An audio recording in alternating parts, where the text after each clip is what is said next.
Buka Bu, buka. Aduh, saya gemeter. Bismillah. Ya Allah, ya Cincin berlian, Bu. ya masam.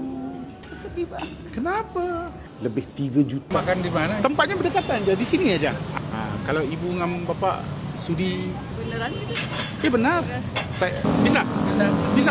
Betul. Kalau gratis, maaf. Gratis, confirm gratis. Yang ketiga, ada lagi 5 dah datang. Kita bagi dia orang makan puas-puas. Ini cara saya bahagiakan orang. Macam mana? Cikgu Syahri, Sultan Kebahagiaan, tiba di Jakarta, membawa banyak kebahagiaan untuk dikongsi. Korang nak? Follow, komen di mana saya perlu pergi. Bu, ini ada dessertnya yang istimewa buat Bu dan Bapa. Ya, Bu.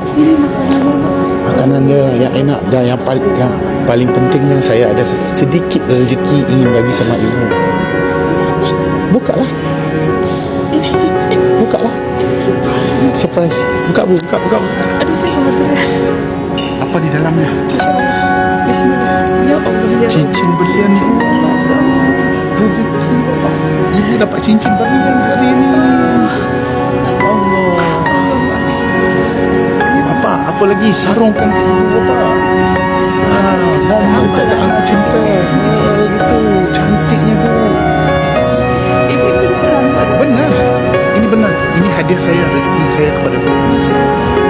Jangan nangis Bu. Saya sedih banget. Kenapa? Bahagia. Alhamdulillah. Itu saja niat saya. Itu saja yang saya mahu. Mau ibu sama bapak bahagia hari ini, malam ini. So enjoy the dessert makan.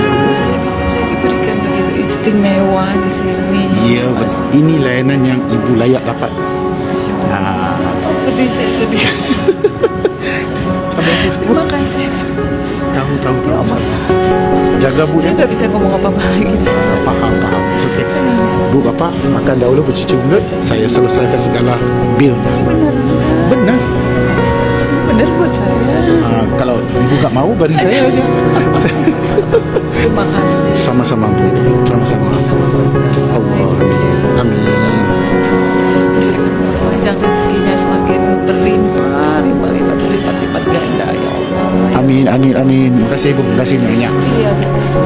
Okey, lebih 3 juta hari ni untuk ibu dan juga bapa. Alhamdulillah, rezeki kita kongsi. Cikgu Syahri Star. Aduh, seronok dah. Guys, alhamdulillah ya guys. Cara saya mudah. Saya tak select. Saya beri kebahagiaan pada semua orang yang layak. InsyaAllah, rezeki milik Allah. Saya cuma kongsikan rezeki. Guys, korang minat tak?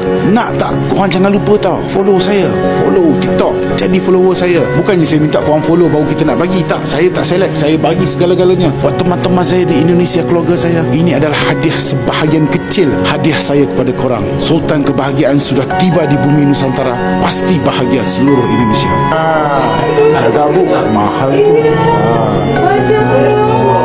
Assalamualaikum, saya Cikgu Syahri. Okey guys, saya sekarang berada di Jakarta, Indonesia. Sultan Kebahagiaan sudah tiba untuk memberi kebahagiaan kepada semua warga Nusantara. Korang dah bersedia belum? So, korang yang masih belum follow saya guys. Dan yang paling penting, Sultan sudah tiba di Indonesia.